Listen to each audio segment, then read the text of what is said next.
Kreu i Partisë Demokratike Sali Berisha ka deklaruar se sot mijëra shqiptar nga Shqipëria dhe diaspora po udhtojnë drejt Tiranës për të marrë pjesë në protestën e paralajmëruar ndërkombëtare. Gjatë një bashkëbisedimi me qytetarët në rrjetet sociale, Berisha u shpreh se pjesëmarrja në këtë tubim pritet të jetë ndër më të mëdhat që nga nisja e protestave, duke përfshirë mbështetës të Partisë Demokratike, qytetar pa përkatësi partijake si dhe emigrantë shqiptar që kanë bërritur nga vende të ndryshme të Europës. Qytetarë dhe qytetarë pa parti po vërshojnë nga të katër anë të Shqipërisë dhe përveç kësaj, diaspora shqiptare ka në sy vendin e vet dhe rrugët, aeroportet, tragetet sjellin dhjetra mijëra shqiptarë këtë natë në protestën më kulmore, rinore qytetare të kombit shqiptar në Tiranë për dorëheqjen e narkodiktatorit, e kreut të Meduzës të regjimit të bazuar në drogën, vjedhjen dhe farsën zgjedhore të shqiptarëve. Në deklarimet e tij ai ka përdorur gjithashtu një gjuhë të ashpër ndaj kryeministrit Edi Rama, duke akuzuar për keqeverisje dhe duke cilësuar qeverisjen aktuale si të lidhur me korrupsionin dhe manipulimin e zgjedhjeve. Berisha kritikoi gjithashtu qasjen e kryeministrit ndaj mediave dhe rrjeteve sociale, duke quajtur atë një përpjekje për sulmuar zërat kritik.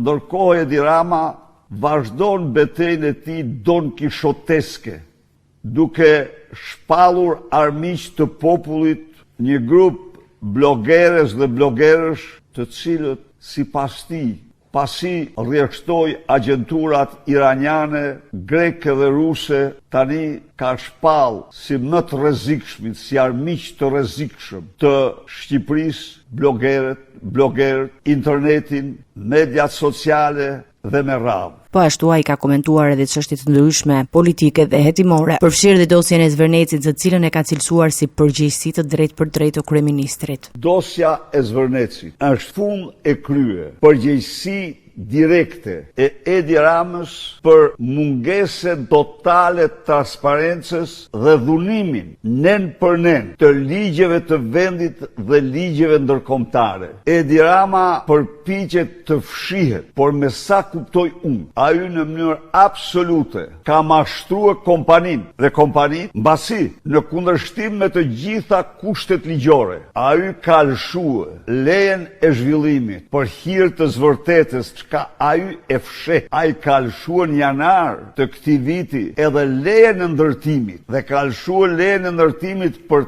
3 bloqe dhe lejet e ndërtimit janë kompania vet ka kërkuar me noter anullimin e tyre. Edi Rama i fsheh të gjitha këto. Edi Rama tani përpiqet t'i vendos në ligj gjërat, ku mashtron.